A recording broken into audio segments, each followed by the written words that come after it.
नमस्कार दोस्तों, आप सभी का स्वागत है हमारे YouTube चैनल स्मार्ट ट्रेड्स पे। आशा करता हूं आप लोगों ने हमारा प्रीवियस वीडियो जो था टेक्निकल एनालिसिस के ऊपर वो जरूर देखा होगा।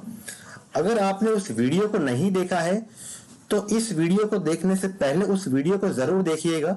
उसका लिंक जो है हमने इस वीडियो के डिस्क्रिप्शन बॉक्स में दे दिया गया है। उस वीडियो का इंपॉर्टेंट ये था कि एक ट्रेडर को अपने लाइफ में सक्सेसफुल बनने के लिए कौन से 5 मिस्टेक नहीं करना चाहिए। हम सब जानते हैं पैसा बनाने के लिए क्या करना चाहिए, बट हम ये नहीं जानते कि पैसा बचाने के लिए क्या करना चाहिए। तो उस 12-13 मिनट्स के वीडियो में हमने पूरे के पूरे 5 मिस्टेक्स जो एक ट्रेडर अपनी ट्रेडिंग करियर में कंसिस्टेंटली करता आया है उसका डिस्कशन किया है। अगर आप उस वीडियो को पूरा देखेंगे तो आप नेक्स्ट डे से अपने लाइफ में उस चीजों को इंप्लीमेंट करके अपने लॉस को रोक सकते हैं। तो विदाउट वेस्टिंग मच टाइम आज के टॉपिक पे बात करते हैं। आज हम बात करने वाले हैं लैंग्वेज ऑफ स्टॉक मार्केट। आप सोचोगे कि स्टॉक मार्केट का भी कोई लैंग्वेज होता है क्या? यस, जैसे हम सबको कम्युनिकेट करने के लिए किसी ना किसी लैंग्वेज की जरूरत पड़ती है। जैसे आप महाराष्ट्र में जाते हो आपको मराठी की नॉलेज होनी जरूरी है, आप पंजाब में जाते हो आपको पंजाबी आनी चाहिए, आप गुजरात में जाते हो आपको गुजराती आनी चाहिए। वैसे ही अगर आप स्टॉक मार्केट में ट्रेडिंग करते हो तो आपका उसका लैंग्वेज पता होना चाहिए। फॉर्चुनेटली स्टॉक मार्केट का एक ही यूनिवर्सल लैंग्वेज है, वो है कैंडलस्टिक पैटर्न। जी हाँ, कैंडलस्टिक पैटर्न को स्टॉक मार्केट का लैंग्वेज बोला जाता है। अब हम बात करें एनालिसिस की। There are 2 kinds of analysis in stock market. एक होता है टेक्निकल, एक होता है फंडामेंटल। तो हम जो कैंडलस्टिक पैटर्न्स की बात करने वाले हैं that is only for technical analysis, उसको फंडामेंटल एनालिसिस में यूज नहीं किया जाता। वैसे तो कैंडलस्टिक्स काफी तरह की होती है। आप अगर आपको YouTube से काफी कुछ नॉलेज मिल चुका होगा या आपने किसी की ट्रेनिंग ली होगी। मारुबोजू कैंडल होता है, डोजी कैंडल होता है, पियर्सिंग कैंडल होता है, हरामी कैंडल होता है, एंगल्फिंग कैंडल होता है। ऐसे कई सारे पैटर्न्स होते हैं। सारे के सारे पैटर्न्स के अपने अपने कैरेक्टरिस्टिक होते हैं, अपने अपने इंपॉर्टेंस होते हैं। बट आज हम जो कैंडल्स की बात करने वाले हैं वो है morning star and evening star. इस 2 कैंडल की जो कैरेक्टरिस्टिक्स है वो आपको एक रिवर्सल ट्रेड लेने में काम आती है। I repeat once again, this 2 candlestick patterns morning star and evening star will help you out to take the reversal trades. हम यहाँ पे बाकी सारे कैंडल्स को अवॉइड नहीं कर रहे हैं, बट हम इस दोनों कैंडलस्टिक की जो कैरेक्टरिस्टिक्स है उसको समझने का ट्राई कर रहे हैं। बिकॉज एक ट्रेडर 10-15 चीजों को अगर लेके बैठता है ट्रेडिंग करियर में तो वो एक कंफ्यूजिंग स्टेट ऑफ माइंड में चला जाता है। कहीं ना कहीं आप देखते हो कि कैंडलफिंग बना, उसके बाद एक हरामी बना, उसके बाद एक पियर्सिंग कैंडल बना। तो हम किस चीज पे ज्यादा फोकस करें? कौन सा कैंडल हमको प्रॉफिट देके जाएगा, कौन सा कैंडल हमको लॉस देके जाएगा? तो ट्रेडिंग शुरू करने से पहले हमको ये डिफाइन करना जरूरी है कि हम किन चीजों पे फोकस करने वाले हैं। तो आज का टॉपिक इन दोनों कैंडलस्टिक पे हम लोग थोड़ा बहुत समझेंगे। सबसे पहले हम लोग बात करते हैं मॉर्निंग स्टार पैटर्न की। मॉर्निंग स्टार क्या होता है? तो मान लो जब आप किसी भी टाइम फ्रेम पे कोई भी स्टॉक या कोई भी इंडेक्स या कोई भी कमोडिटी का एनालिसिस करते हो, तो मान लो कोई एक स्टॉक कंसिस्टेंटली ऊपर से गिरता आ रहा है लाइक दिस। यहां से रेड कैंडल बनाता हुआ मार्केट नीचे नीचे नीचे गिर रहा है। जब आपको एक ऐसा बड़ा सा रेड कैंडल मिलता है उसके बाद यहां पे छोटा सा एक डोजी काइंड ऑफ कैंडल बना है, आप देख सकते हैं। तो जब एक कंसिस्टेंट फॉल के बाद आपको ऐसा डोजी जैसा कैंडल मिलता है या फिर ऐसा हरामी पैटर्न मिलता है जो भी एक छोटा सा कैंडल है कंपेयर टू प्रीवियस फॉल, या फिर आपको एक ड्रैगन फ्लाई डोजी जैसा कुछ मिलता है, तो ऐसे ऐसे पैटर्न कैंडल्स के पैटर्न जो है वो इंडिकेट करते हैं यहाँ पे सेलर्स का जो पावर था वो धीरे धीरे कम हो रहा है। आई रिपीट वंस अगेन, मान लो अगर कोई स्टॉक या कोई इंडेक्स या कोई भी कमोडिटी कंसिस्टेंटली गिर रहा है और आपको एक ऐसे बड़े बेरिश कैंडल के बाद एक छोटा सा डोजी कैंडल या फिर ऐसा हरामी कैंडल या फिर कोई ऐसा डोजी मिलता है, तो वहां पे हम लोग एक प्रेडिक्शन कर सकते हैं कि यहाँ पे सेलर्स का जो पावर था वो धीरे धीरे कम हो रहा है। हमको यहाँ पे एक ही कंफर्मेशन मिला है कि अभी तक सेलर्स का पावर कम हो रहा है, हमको यहाँ पे बाय नहीं करना है। हमको बाय करने के लिए उसके नेक्स्ट कैंडल का वेट करना है। अगर हमको ऐसा एक स्ट्रॉन्ग ग्रीन कैंडल मिलता है तो हमको यहाँ पे सेकंड कंफर्मेशन मिलता है कि नहीं, हमको अब दो कंफर्मेशन, पहला सेलर का पावर कम हुआ, दूसरा यहाँ पे बायर्स एक्टिवेट हुए। तो इस कैंडल के फॉर्मेशन के बाद जब ये कैंडल क्लोज होता है तो इसके हाई के ऊपर हम एक बाइंग एंट्री लेते हैं। सिमिलरली इन दिस कंडीशन एक बड़ा सा रेड कैंडल मिला, उसके बाद एक ग्रीन कैंडल छोटा सा मिला। यहाँ पे कंफर्मेशन नंबर 1 सेलर का पावर कम हुआ, उसके बाद हमको एक स्ट्रॉन्ग ग्रीन कैंडल मिला जिसका क्लोजिंग एकदम स्ट्रॉन्ग बुलिश जोन में हुआ। हम इसके हाई को मार्क करके रखेंगे, इसके ऊपर हम बाइंग एंट्री करने वाले हैं। सिमिलरली यहाँ पे एक बेरिश ट्रेंड में था स्टॉक या कोई इंडेक्स, हमको ऐसा एक दोजी कैंडल मिला। दोजी के बाद एक ग्रीन कैंडल बड़ा सा मिला जिसने हमको एक बुलिश सिग्नल दिया, उसके हाई के ऊपर हम लोग बाई करते हैं। ये तो हो गई बात बाइंग करने की। अब इस ट्रेड में स्टॉप लॉस कहां पे लगाए, हमको ये देखना है कि इन 3 कैंडल के अंदर जो बड़ा सा रेड कैंडल था वो, उसके बाद जो एक पावर कम हुआ वो दिखाया जो रिवर्सल कैंडल था, और तीसरा कैंडल जो एक बुलिश कैंडल बना। इन तीनों में से जिस कैंडल का लो नीचे है, मान लो इस कैंडल का लो लोएस्ट है, तो इसके नीचे हम ऐसे लगा के चलते हैं। अगर हम इस सेटअप की बात करें तो इन 3 कैंडल के अंदर कौन से कैंडल का लो नीचे है, this almost bearish marubozu candle का लो नीचे है, तो हम इस लो के नीचे स्टॉप लॉस लगा के अपना ट्रेड कंटिन्यू करेंगे। And in this third condition, यहाँ पे इन 3 कैंडल में से दोजी का जो लो है that would be our stop loss. तो हम इन 3 केसों में तीनों कैंडल में से जिस कैंडल का लो नीचे है उसको हम स्टॉप लॉस पकड़ के चलते हैं। समझ में आया? स्ट्रॉन्ग बुलिश कैंडल के हाई के ऊपर हम लोग बाय करते हैं और 3 में से जो भी कैंडल का लो लोएस्ट है उसके नीचे हम लोग स्टॉप लॉस लगाते हैं। अब आप यहां पे बोलोगे कि थियोरेटिकल कंडीशन में तो ऐसा बताया गया है कि जो रिवर्सल कैंडल है वो गैप डाउन होना चाहिए एंड जो बुलिश कैंडल है वो गैप अप होना चाहिए।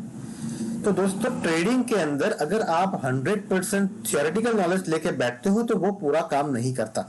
हमको यहाँ पे कुछ ना कुछ मॉडिफिकेशन जरूर करने होते हैं। तो बेस्ड ऑन दैट अगर गैप अप गैप डाउन नहीं है फिर भी हमको ऐसे कोई पैटर्न मिलता है मॉर्निंग स्टार का, that would be a great opportunity for us to go for a buy trade. तो ये हुई बात मॉर्निंग स्टार की। इसके बाद हम बात करेंगे इवनिंग स्टार। इवनिंग स्टार जो कि इसका पूरा रिवर्सल कैंडल है, सॉरी रिवर्सल पैटर्न है। मॉर्निंग स्टार जो है वो बाइंग सेटअप के लिए काम आता है और ये जो इवनिंग स्टार है वो सेलिंग सेटअप के लिए काम आता है।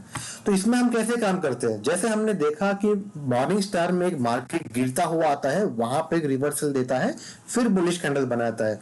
उसका पूरा इन्वर्स करेंगे कि मार्केट एक बुलिश ट्रेंड में है, ऊपर जाके एक रिवर्सल ट्रेंड बनाता है और उसके बाद एक बेरिश कैंडल बड़ा सा बनता है, तब जाके हम अपना बेरिश ट्रेड या फिर शॉर्ट साइड का ट्रेड इनिशिएट करते हैं। कहां पे? तीसरे बेरिश कैंडल के लो के नीचे हम अपना शॉर्ट इनिशिएट करते हैं। स्टॉप लॉस का सेम कॉन्सेप्ट, इन तीनों में से जिस भी कैंडल का हाई हायर होगा उसके ऊपर हम लोग स्टॉप लॉस लगाएंगे। Similar in this condition market एक बुलिश नेचर में आता हुआ ऊपर जाता है, बड़ा सा ग्रीन कैंडल बनाता है और उसके बाद एक छोटा सा दोजी कैंडल हमको एक इंडिकेशन देता है कि यहाँ पे बायर्स का पावर कम हो रहा है। तो हमको सेकंड कंफर्मेशन का वेट करना है नेक्स्ट डे या नेक्स्ट कैंडल का।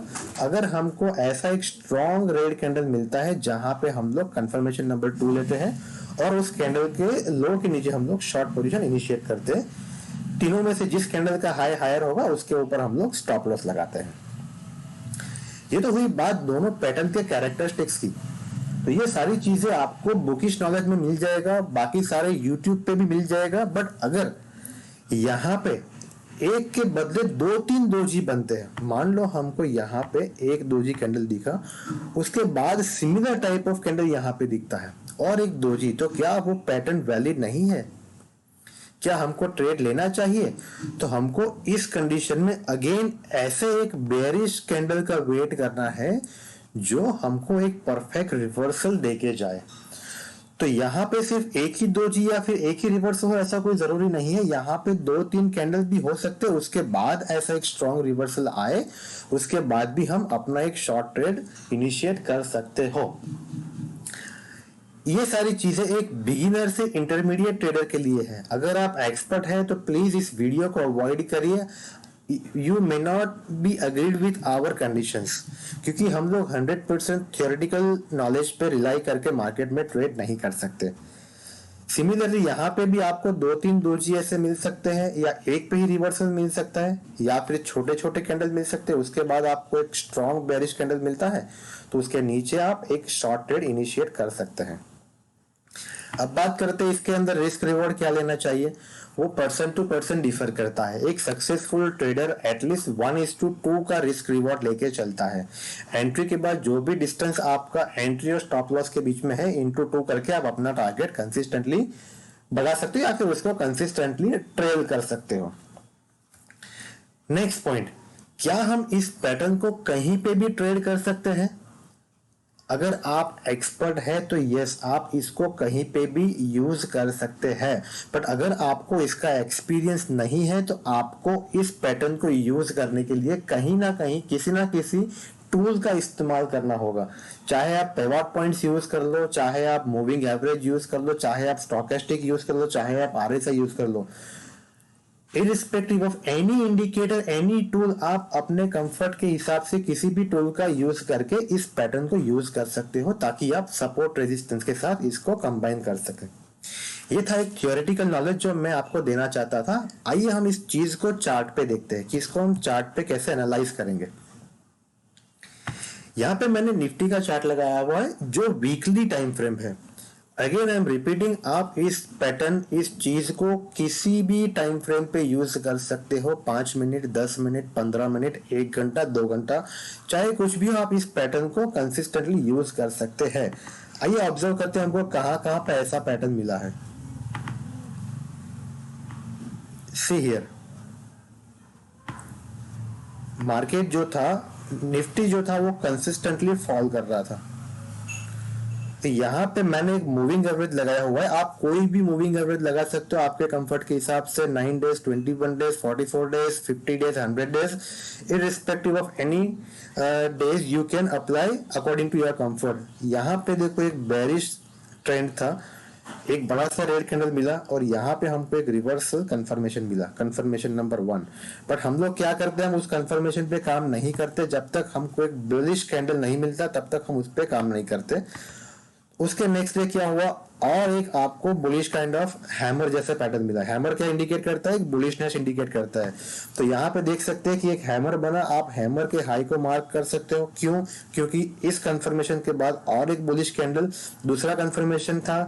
तीसरा कंफर्मेशन क्या था, हमारे मूविंग एवरेज के ऊपर वीकली निफ्टी का जो कैंडल है वो एक सपोर्ट ले रहा है। तो आप क्या कर सकते हो, इस डोजी के ऊपर एक लेवल मार्क करके रखो। अगर अगले कभी भी उस हाई को मार्क करके निफ्टी ऊपर जाता है तो हम वहां पे एक बाय ट्रेड इनिशिएट कर लेंगे। स्टॉप लॉस कहां लगाएंगे, जैसे हमने देखा थ्योरी में, इन 3 कैंडल में से जिस कैंडल का लोएस्ट है उसके नीचे हम लोग एक स्टॉप लॉस लगाते हैं। तो इस ट्रेड के अंदर हम जो कंफर्मेशन कैंडल है उसके नीचे स्टॉप लॉस लगाकर एक बाइंग ट्रेड इनिशिएट करेंगे। हमको इस बाइंग ट्रेड में 1:2 मिला या नहीं मिला हम देखते हैं। अगर हम इसके ऊपर बाई करते हैं और इस कैंडल के नीचे स्टॉप लॉस लगाते हैं तो हमारा स्टॉप लॉस कुछ 700 पॉइंट का आता है। अगर हम 1:2 देखते हैं तो हमको इस कैंडल के आसपास 1:2 का प्रॉफिट मिल जाता है। ये एक सिर्फ एग्जांपल है, आपको 700 पॉइंट का स्टॉप लॉस लेके काम नहीं करना है, बहुत बड़ा स्टॉप लॉस होता है। एक एग्जांपल के तौर पे मैं आपको दिखा रहा हूं कि ऐसे आप इनिशिएट कर सकते हो। अगर आप इस चार्ट को 5 मिनट पे, 15 मिनट पे भी ऑब्जर्व करोगे तो आपको ऐसे ही पैटर्न मिलेंगे सपोर्ट रेजिस्टेंस के साथ, जहां पे आप एक ट्रेड कर सकते हो। दूसरा, यहाँ पे अगर आप देखेंगे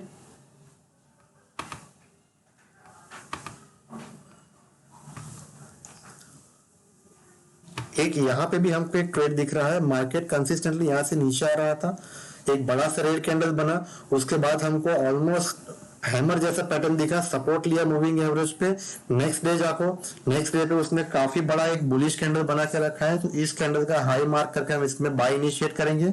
तीन में से जो भी कैंडल नीचे है उसका लोएस्ट पॉइंट पकड़ के हम उसको स्टॉप लॉस लेके कंसीडर करेंगे। मिनिमम 1:2 तक हम लोग ट्रेड को कैरी करते हैं। अगर आप कंफर्टेबल नहीं हो 1:2 कैरी करने के लिए, तो जब भी आपको 1:1 का प्रॉफिट मिले आप अपने स्टॉप लॉस को ट्रेड करते जाइए ताकि आपका लॉस बड़ा ना हो जाए। सिमिलरली इस कंडीशन में देखेंगे मार्केट वाज कंसिस्टेंटली फॉलिंग, हमको यहाँ पे एक कंफर्मेशन मिला कि एक रिवर्सल कैंडल मिल रहा है, बट उसके नेक्स्ट कैंडल पे देखो हमको कोई भी बुलिश कैंडल नहीं मिला। तो considering this red candle as a bearish candle, उसके बाद हमको एक कंफर्मेशन मिला एक ट्रेंड रिवर्सल का, नेक्स्ट डे हमको एक बुलिश कैंडल मिला, उसके ऊपर हम बाई कर सकते हैं। यहाँ पे हमको एक रिस्क रिवॉर्ड अच्छा नहीं मिला, अगर आप वेट करते रहेंगे तो इसके अंदर हमारा स्टॉप लॉस हिट हो चुका था। कोई भी स्ट्रेटेजी कोई भी पैटर्न 100% स्टॉप लॉस प्रूफ नहीं है, हमको उसको अपने हिसाब से स्टॉप लॉस ट्रेल करना है। अगर स्टॉप लॉस हिट होता है तो हमको एग्जिट करना है। अगर 60% एक्यूरेसी भी आपकी रहेगी तो आप एवरी मंथ एक कंसिस्टेंटली प्रॉफिट बना के चलेंगे। ये हुई बात वीकली टाइम फ्रेम पे। आओ हम एक बैंक निफ्टी पे स्मॉल टाइम फ्रेम पे भी एक बार चेक करते हैं कि ये पैटर्न काम करता है कि नहीं करता है। Let's move to bank Nifty 5 minute candle. I have applied this moving average. कौन सा लेना है आपके ऊपर डिपेंड करता है, आप कौन से मूविंग एवरेज से कंफर्टेबल हो।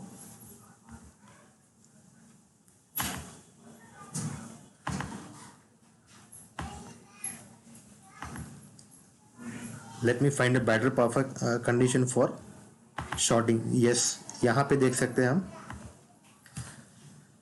बैंक निफ्टी कंसिस्टेंटली यहाँ से ऊपर जा रहा था, यहाँ से हमको एक मूविंग एवरेज पे रिजेक्शन दिया, रेड कैंडल बना।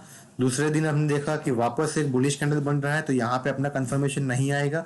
उसके बाद देखो वापस एक बुलिश कैंडल है, जैसे हमने बताया कि सिर्फ एक कैंडल होगा तो पैटर्न वैलिड, ऐसा नहीं है, 2-3 कैंडल भी हमको कंफर्मेशन दे सकता है। हम यहाँ पे इस कैंडल के नीचे कंफर्मेशन लेके शॉर्ट कर सकते हैं, कीपिंग पिछले 3 में से जो भी कैंडल का हाई है, या फिर आप मूविंग एवरेज के ऊपर स्टॉप लॉस लगा दो। यहाँ पे हम एक ट्रेड इनिशिएट करके 1:2 का प्रॉफिट आराम से बना सकते हैं। तो जैसे मैंने बताया, irrespective of any stock, any index और एनी कमोडिटी और irrespective of any time frame, आप इस कैंडल स्टिक को यूज करके कंसिस्टेंटली प्रॉफिट बना सकते हो। देखिए यहाँ पे और एक बार बैंक निफ्टी नीचे आया, यहाँ पे एक रिवर्सल कैंडल दिया, उसके बाद बुलिश कैंडल का एक कंफर्मेशन दिया, और हम यहाँ पे अगर इनिशिएट करते हैं हमको आराम से 1:2 का प्रॉफिट मिल जाता। तो सारे कैंडल स्टिक्स को फॉलो करने की बजाय अगर हम एक ही कैंडल स्टिक या 2-3 पैटर्न को ही पकड़ के चलते हैं तो अपने लाइफ में अपना कंसिस्टेंटली ट्रेडिंग में बढ़ा सकते हैं। तो don't confuse yourself by putting lot of indicators, lot of candle sticks, lot of patterns. Just stick to 1 or 2 things which you are comfortable with, और अपना ट्रेडिंग करियर शुरू करिए। धीरे धीरे छोटे क्वांटिटी पे काम करिए, रिस्क रिवॉर्ड मैनेज करिए, एंड बेस्ड ऑन दैट आपका क्वांटिटी बढ़ा सकते हैं, आपकी प्रॉफिटेबिलिटी ऑटोमेटिकली बढ़ सकती है। अगर आपको वीडियो में कुछ भी पसंद आया हो तो उसको लाइक करना जरूर, और अगर आपको चैनल पे ऐसे ही वीडियो चाहिए तो चैनल को सब्सक्राइब करते रहिए। और आगे आने वाले कई नेक्स्ट कमिंग डेज हम लोग ऐसे कई सारे वीडियो बनाने वाले हैं जो आपको आपके ट्रेडिंग करियर में काम आए। Follow us on our Telegram channel, video के लिंक डिस्क्रिप्शन में हमने टेलीग्राम चैनल का लिंक दे दिया है। Follow us on our Instagram, also follow our YouTube channel to get the consistent video. Till then, goodbye, keep learning, keep going, keep trading. Thank you so much.